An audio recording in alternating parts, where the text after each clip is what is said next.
जय माता दी दोस्तों, कैसे हैं आप सभी। दोस्तों, हमारे चैनल से जुड़ने के लिए चैनल को सब्सक्राइब कर दें और पास में दिए गए बेल आइकन को ज़रूर प्रेस कर दें। दोस्तों, आज की इस वीडियो में हम बात करने वाले हैं गणगौर व्रत कथा के बारे में। गणगौर राजस्थान और मध्य प्रदेश का प्रमुख त्यौहार है, जो कि चैत्र महीने की शुक्ल पक्ष की तीज तिथि को आता है। इस दिन कुंवारी और विवाहित महिलाएं शिवजी और पार्वती की पूजा करती हैं। इस दिन पूजन के समय रेणुका की गौर बनाकर उस पर महावर, सिंदूर, चूड़ी चढ़ाने का विशेष प्रावधान है। कुंवारी कन्याएं मनपसंद जीवन साथी पाने के लिए इस व्रत को करती हैं, तो वहीं विवाहित महिलाएं इस व्रत को पति की दीर्घायु के लिए करती हैं। इस साल ये 15 अप्रैल को है। तो आइए बात करते हैं गणगौर व्रत कथा के बारे में। एक समय की बात है कि भगवान शंकर, माता पार्वती और नारद जी के साथ भ्रमण करते हुए वो चलते चलते चैत्र शुक्ल तृतीया को एक गांव में पहुंचे। उनका आना सुनकर गांव की निर्धन महिलाएं उनके स्वागत के लिए थालियों में हल्दी और अक्षत लेकर पूजन के लिए तुरंत वहां पहुंच गईं। मां पार्वती ने उनके श्रद्धा भाव को देखकर, समझकर सारा सुहाग रस उन पर छिड़क दिया। वो अटल सुहाग प्राप्त पर लौटी।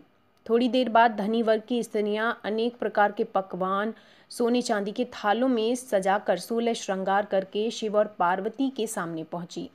इन स्त्रियों को देखकर भगवान शंकर ने पार्वती से कहा, तुमने सारा सुहाग रस तो निर्धन वर्ग की महिलाओं को ही दे दिया है, अब इन्हें क्या दोगी। पार्वती जी बोली, प्राणनाथ, उन स्त्रियों को ऊपरी पदार्थों से निर्मित रस दिया गया है, इसलिए उनका सुहाग धोती से रहेगा, किंतु मैं इन धनी वर्ग की महिलाओं को अपनी अंगुली चीर कर रक्त का सुहाग रस दूंगी, इसलिए वो मेरे समान सौभाग्यवती हो जाएंगी। जब इन स्त्रियों ने शिव पार्वती पूजन समाप्त कर लिया, तब पार्वती जी ने अपनी उंगली चीरकर उसके रक्त को उनके ऊपर छिड़क दिया। जिस पर जैसे छींटे पड़े, उसने वैसा ही सुहाग पा लिया। माँ पार्वती ने कहा, तुम सब वस्त्र आभूषणों का परित्याग करके मोह माया से रहित हो जाओ और तन मन धन से पति की सेवा करो, तुम्हें अखंड सौभाग्य की प्राप्ति हो। इसके बाद पार्वती जी भगवान शंकर से आज्ञा लेकर नदी में स्नान करने चली गई। स्नान करने के बाद बालू की शिव जी की मूर्ति बनाकर उन्होंने पूजन किया, भोग लगाया और प्रदक्षिणा करके 2 कणों का प्रसाद ग्रहण करके माथे पर टीका लगाया।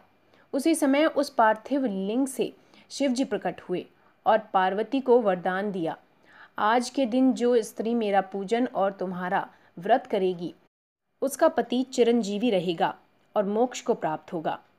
इतना सब करते करते पार्वती जी को काफ़ी समय लग गया। पार्वती जी नदी के तट से चलकर उस स्थान पर आई जहाँ पर भगवान शंकर और नारद जी को छोड़ कर गई थी। शिव जी ने विलंब से आने का कारण पूछा, तो इस पर पार्वती जी बोली, मेरे भाई भावज नदी किनारे मिल गए थे, उन्होंने मुझसे दूध भात खाने और ठहरने का आग्रह किया, इसलिए मैं वहाँ रुक गई थी। तो दोस्तों, ये थी गणगौर की व्रत कथा। ये राजस्थान का बहुत ही प्रमुख त्यौहार है, पारंपरिक त्यौहार है, प्रेम और आस्था का त्यौहार है। तो दोस्तों, ऐसी ही और अधिक जानकारी के लिए हमारे चैनल को सब्सक्राइब करें, वीडियो को लाइक और शेयर ज़रूर कर दें। धन्यवाद।